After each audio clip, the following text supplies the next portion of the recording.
Весна 23-го года будет очень непростая. Нет! Да здравствует дедоларизация России. Джимми, ача. У людей просто тупо нет денег.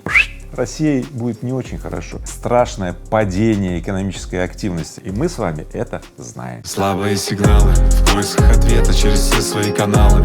Но ответов нету, в чем причина, ты не знаешь. Ответы где-то рядом, если в тишине ты слышишь слабые сигналы. Привет, ребята! Давно не виделись в формате новостей. Про зоопарк сегодня новостей не будет. За эти 2 недели произошло слишком много зоопарков в реальной жизни. Разберем это подробнее. Поехали! В России снова вырос спрос на наличные. За первые дни июня их объем обращений увеличился на 150 миллиардов рублей. Специалисты считают, что причина в истекших сроках на высокодоходные вклады. Я помню эти времена, 90-е, когда наличные — это был король. Вообще кэш — бог, кэш — король. У кого не было кэша, у тех был что там, бартеры, вот эта вся суета, поменять то на то, а у кого был наличный, тот был реально как король, как бог. Я всегда, когда куда-то приезжал, у меня были такие пачка долларов на скрепке. И если нужно было произвести впечатление на девушку там или на твоего партнера, я обычно так как бы невзначай, так раз, такую пачку долларов на скрепке так. Все, этого достаточно было, чтобы заклеить любую девушку или чтобы партнеры твои, они такие понимали, насколько ты серьезный бизнесмен. Да. Но все это осталось в 90-е, я думал, эти времена никогда не вернутся. Я прекрасно ходил и оплачивал вот телефоном там Apple Pay, да, вот это все, да, но потом в один день Apple Pay перестал работать,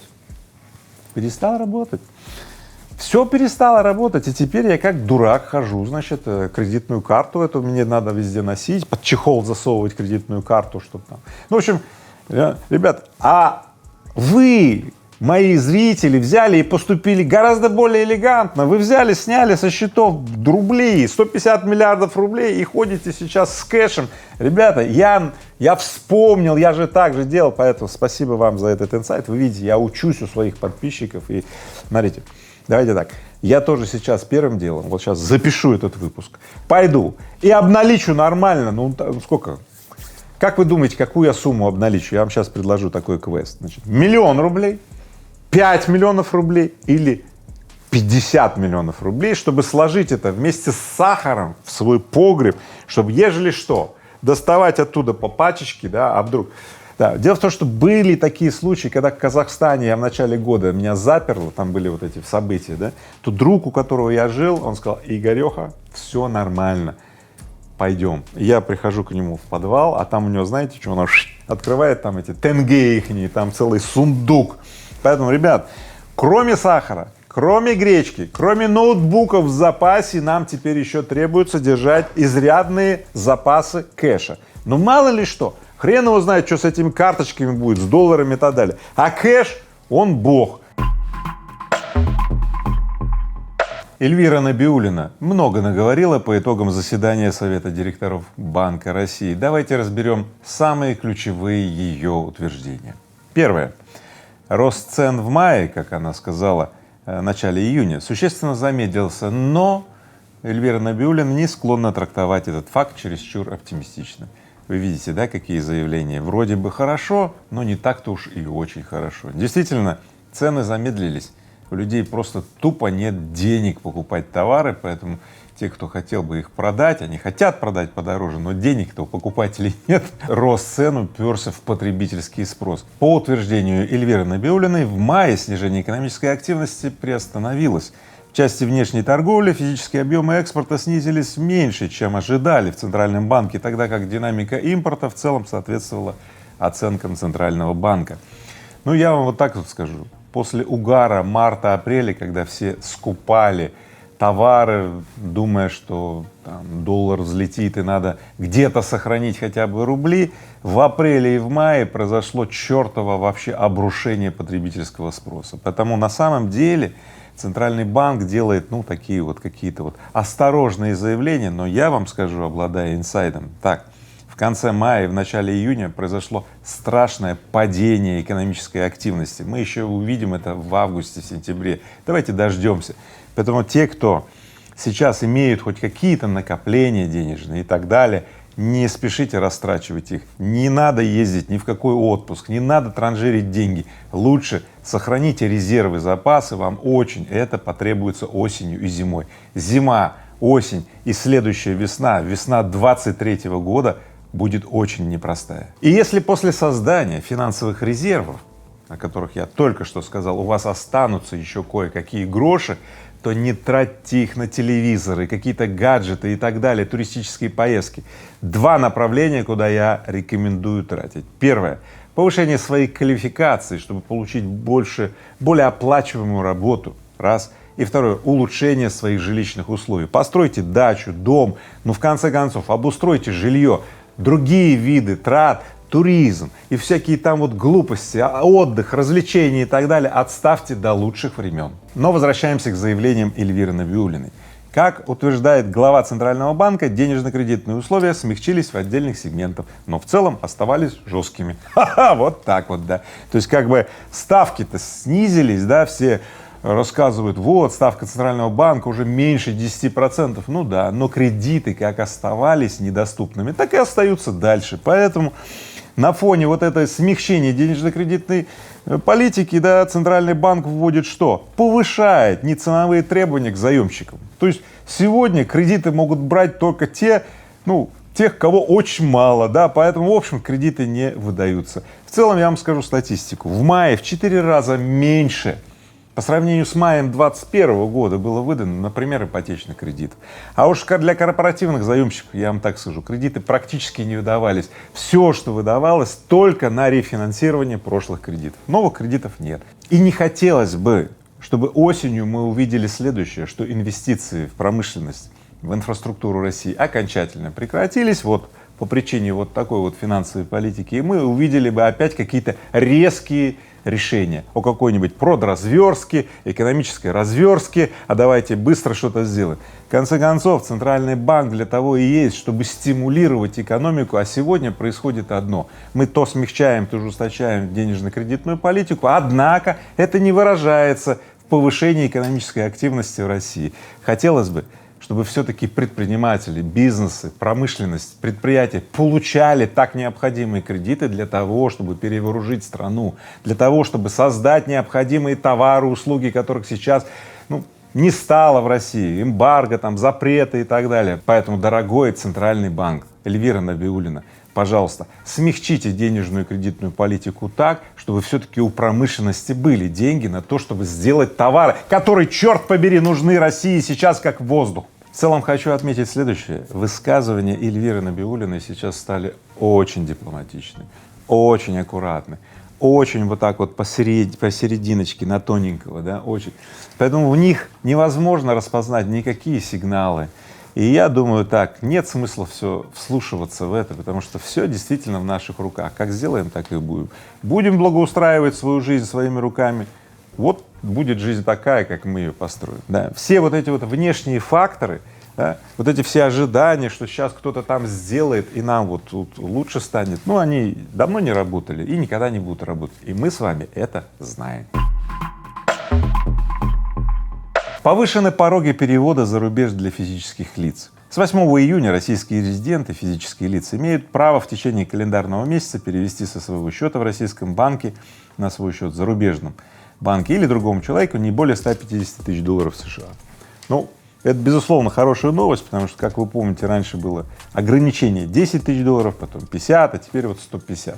И многие люди, которые, например, лечатся за границей или обучаются за границей, попали в эти тиски, не могли банально перевести деньги и попали в ужасную ситуацию. Поэтому вот эти вот откручивания гаек в целом позитивно. Однако все эти решения, конечно же, касаются тех немногих людей, у которых есть 150 тысяч долларов в месяц для перевода на свои счета.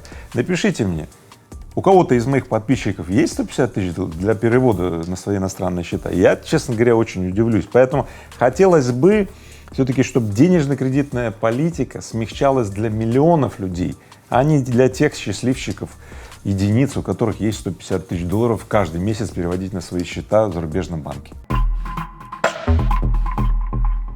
К Курс доллара на субботу и на эти выходные составил около 58 рублей за доллар, небывалый уровень, а евро 61 рубль за доллар. Ребят, когда такое было, и вот, пожалуйста. С одной стороны, новость, ну, такая уже, проходная. С другой стороны, я вам так скажу, это важнейшая ситуация, которая сейчас на рынке происходит. Ведь традиционно как было?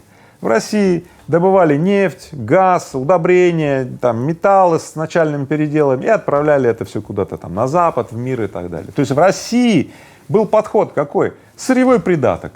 То есть мы берем минеральные ресурсы, которые нам Богом дадены, подарены, не знаю, мирозданием, да, и отправляем их куда-то, меняем это дело на доллары, которые размещаем в американских банках, которые арестовывают потом во время вот, ну, сами знаете. И вся эта хрень накрылась теперь медным тазом. Курс 58 рублей за доллар напоминает и указывает нам на то, что больше экономической целесообразности производить что-либо в России для того, чтобы отправить на Запад, нету смысла. Вы поняли?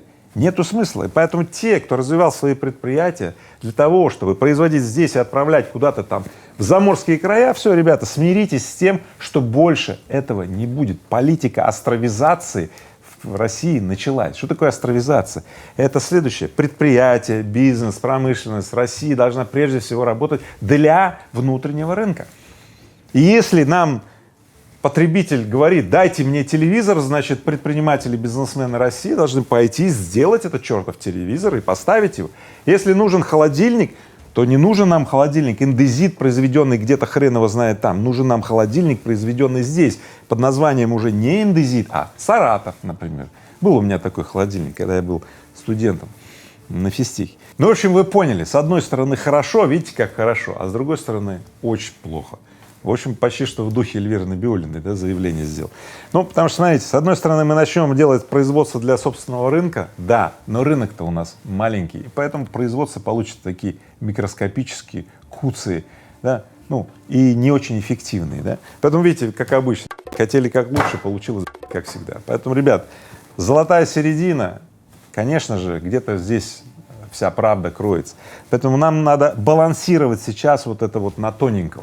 Да, сохранять все-таки значимый экспорт, ну, получать эти нефтедоллары, да, ну, нам они пока нужны, но перестраивать свою экономику и растить внутренний рынок. Нам очень нужен внутренний рынок. Россия без внутреннего рынка, без богатого внутреннего покупателя, без тебя, богатого, у которого зарплата позволяет покупать очень много товаров и продуктов, России будет не очень хорошо.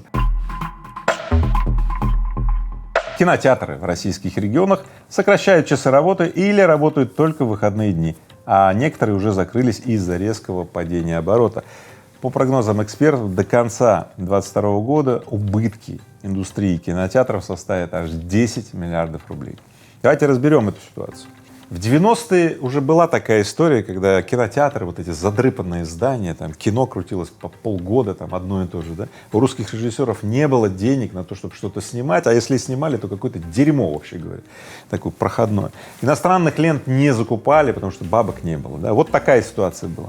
А теперь ситуация другая в России, смотрите. Иностранных лент закупить, ну вот западных, невозможно.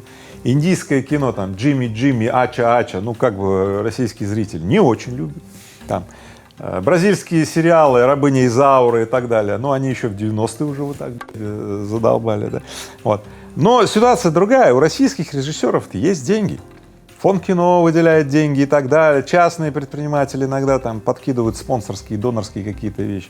Поэтому как изменится российская киноиндустрия вот в этом кризисе, давайте будем смотреть. Но у меня к вам просьба, пожалуйста, ходите в российские кинотеатры, поддерживайте отечественные кинофильмы, давайте как минимум внесем свой вклад, чтобы отечественное кино, ну, возродилось. В конце концов, что мы будем смотреть, если другого кино нет? Ну, а то, что не доберем в фильмах, доберем социальными связями. Поэтому да здравствуют беспорядочные социальные связи. Становитесь членами сообществ разных, да, ходите друг к другу в друзья, больше вот общайтесь с людьми, ну, как бы проживайте. Дело в том, что понимание этой жизни происходит только через проживание, и нам необходимо погружаться вот в эту активную социальную повестку, чтобы жить наполненной, насыщенной жизнью. Ну и, конечно же, поддерживайте российское кино. Глава Центрального банка Эльвира Набиуллина исключила принудительную конвертацию валютных счетов в рублевые в российских банках. Вы знаете, за эти 2 недели произошло просто что? Да? Банки стали вводить, да, платеж 1% за обслуживание валютных счетов. Например, Тинькофф банк объявил, ну, правда, тут же сказал: о, что-то мы погорячились, но потом опять сказал: да, все-таки так будет. В общем, пока непонятно, будет, не будет. Центральный банк разъяснил тут же, вот Эльвира Набиуллина разъяснила, что вроде как не будет, но уточнила, что для физических лиц не будет, а для юридических, может быть, все-таки будет. В общем, друзья мои, все идет к тому, что дедоларизация России входит вот в так называемую вот ключевую, что ли, фазу. То есть мы скупали раньше доллары, да, складывали, чтобы защититься, а нас нагрели, мы все их накупили, а нам ввели теперь платеж за то, что мы эти доллары набрали. Вот так. Это примерно следующее. Ты складывал сахар, складывал в этот погреб, приходишь туда, а там весь сахар крысы пожрали, и куча трухи и говна, и тебе еще надо этот погреб вычищать. Это примерно то же самое. Вот. Однако более элегантно, понимаешь? Никакой вони, грязи, вот так вот элегантно, раз, два, три. Но в целом, я вам так скажу, подобные махинации уже проводились финансовыми властями некоторых стран. Особенно, когда ситуация была вот такая аховая, критическая и так далее. Поэтому, в принципе, всем нам следует все-таки быть готовым к такому сценарию. Я не думаю, что это коснется физических лиц, сразу скажу. Слишком большой будет резонанс. Ну, слишком большой, понимаете? Площадь, люди, недовольство и так далее. Зачем? Зачем? А вот юридических лиц это, возможно, коснется. Поэтому всем юридическим лицам, всем предпринимателям, всем бизнесменам, всем промышленникам я строго-настрого предлагаю посмотреть в эту сторону. Ребят, зачем вам берег турецкий?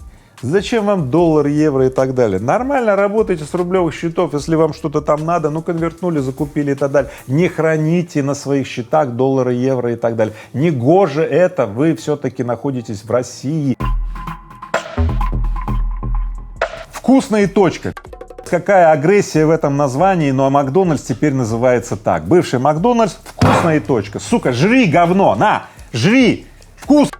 Тебе вкусно, как в столовке тебе говорил: жри котлету, жри. Я помню эту столовку, я помню школьную столовку, куда я приходил, и без отвращения я не мог это жрать. И в эту кашу, которая как слизень, повар бросал котлету, и она там утопала. Я говорю: боже мой, можно положить ее где-то вот сбоку, чтобы я ее успел оттуда вытащить? Но он говорил: нет. И если вам после всего этого сказано все еще вкусно и точка, Бог вам судья. Правильно вы живете, но зря. Ладно, все это была шутка. Теперь, если серьезно, ну давайте посмотрим.